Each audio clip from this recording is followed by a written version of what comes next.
Defence phase 7 سے گاڑی کی ٹکر سے خاندان کے 6 افراد کی موت، حادثہ نہیں قتل نکلی۔ تحقیقات کے دوران نئے انکشافات سامنے آ گئے۔ ملزم نے واقعے سے پہلے مرنے والوں سے تلخ کلامی کے بعد دھمکیاں دیں اور گالیاں بھی دیں۔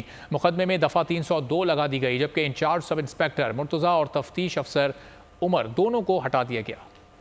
یہاں اس ملک کے اندر کوئی ذمہ دار ہے، اس ملک میں کوئی قانون ہے، یہاں کی عدالت نہیں، صرف اللہ کی عدالت پہ ساری بات۔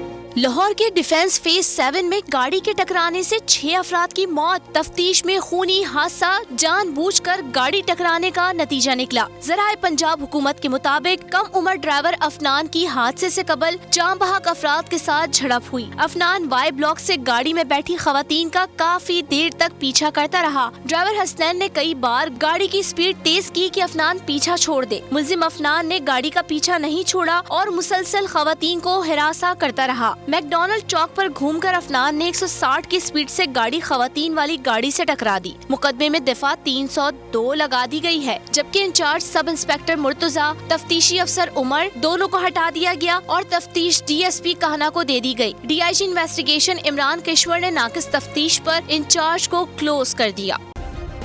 سبسکرائب کریں اور بیل دبائیں تاکہ کوئی خبر رہ نہ جائے۔